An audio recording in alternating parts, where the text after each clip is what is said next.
Wassalatu wassalamu ala asrofil anbiya wal mursalin wa ala alihi washabihi ajmain, amma ba'd.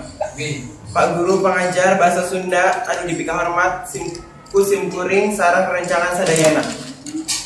Langkung dipayun hayu urang sareng manjatkeun rasa syukur ka Allah Subhanahu wa taala kulantaran nikmat sareng hidayahna urang sadayana tiasa kumpul dina kesempatan ieu. Rencangan nu abdi banggakeun kahiji anu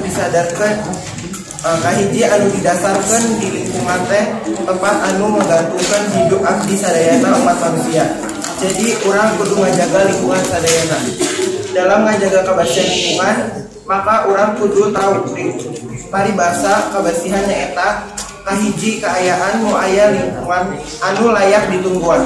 Jalma nu kaayaan kesehatan jalma tiasa dijaga. Rencangan anu bahagia. Ngajaga kebersihan lingkungan nyaeta cara anu sae ngajaga segala penyakit anu nyerang ke musim hujan.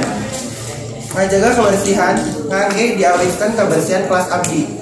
Upami kelas abdi bersih, jalma sejen oge henteu segen nyontoh kebiasaan sae anu ngabersihkeun segala kelas ieu teng kita sadayana.